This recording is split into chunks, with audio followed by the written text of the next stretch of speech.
सुप्रभात बच्चों, आज हम पर्वत प्रदेश में पावस कविता का तीसरा काव्यांश पढ़ेंगे।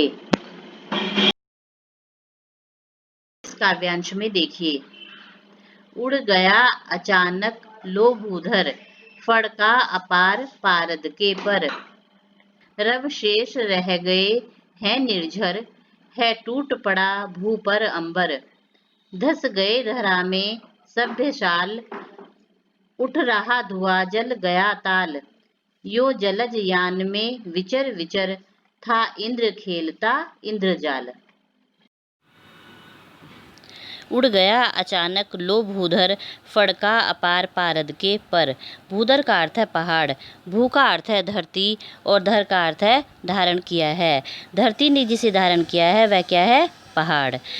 फड़का अपार पारद के पर। पारद का अर्थ होता है पारे के समान ध्वल, धुंधला एवं चमकीले पंख, और पर का अर्थ है पंख।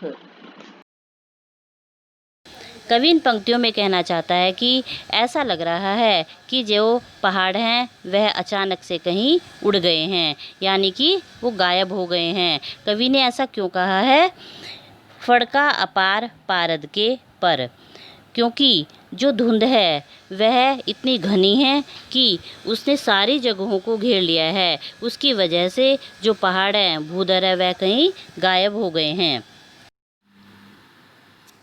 रव शेष रह गए हैं निर्झर, है टूट पड़ा भू पर अंबर।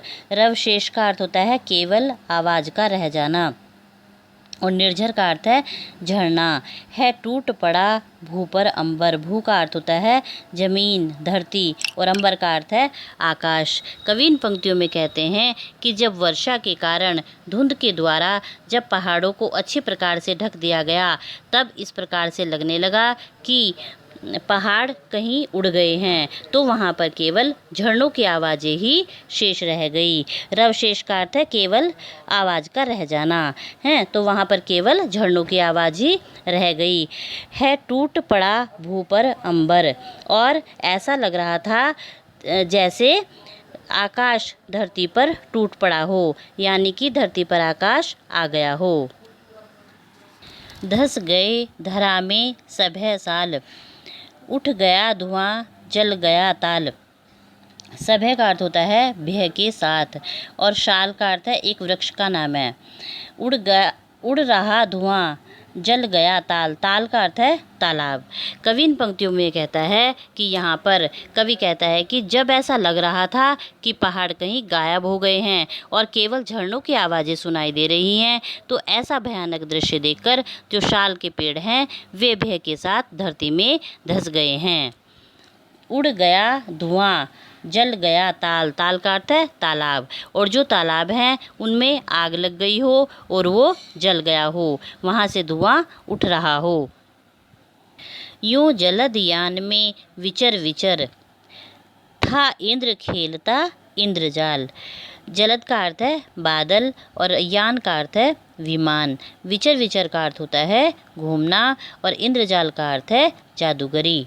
कवि ने इन पंक्तियों में कहा है कि ऐसा लग रहा है जैसे बादल रूपी विमान में घूमने के लिए इंद्र आए हैं और वे यहाँ पर जादूगरी दिखा रहे हों। कवि ने ऐसा क्यों कहा है? क्योंकि इस प्रकार का जो दृश्य है, किस प्रकार का दृश्य? जैसे बादलों का धरती पर आ जाना, घनी धुंध के कारण पहाड़ का गायब हो जाना, और ऐसा लगना जैसे तालाब से धुआं उड़ रहा हो।